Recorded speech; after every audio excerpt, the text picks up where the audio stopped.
On se retrouve pour une nouvelle vidéo, pas une attaque cette fois-ci, mais la présentation de ma nouvelle base.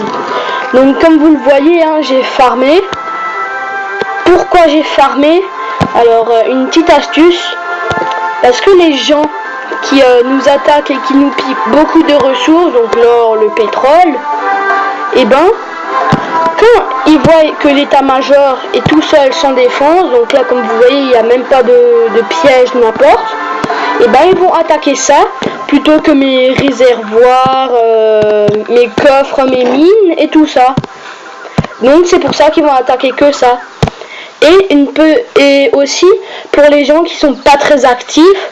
Donc par exemple quand vous détruisez l'état-major, c'est 12 heures de protection. Donc 12 heures on ne peut pas vous attaquer. Donc ça c'est un peu mon astuce. J'ai quoi? Ok. Donc j'ai placé mes deux bunkers niveau 4 et mon QG au centre.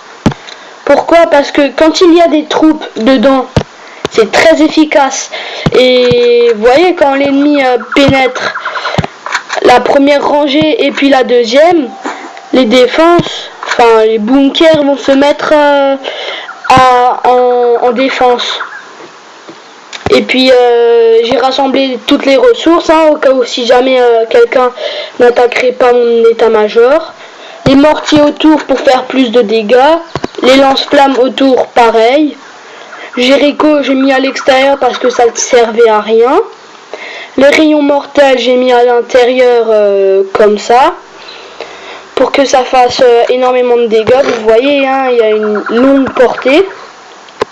Après, j'ai positionné 4 tours de guet niveau 10 dans les axes. Dans les coins plutôt. Pourquoi? Parce que là, vous voyez, personne ne peut m'attaquer. Parce que, voilà, vous voyez, tout est protégé. Donc, et là, ils peuvent encore bien frapper. Et donc, j'ai eu mon premier canon niveau 11. Donc, j'en suis fier.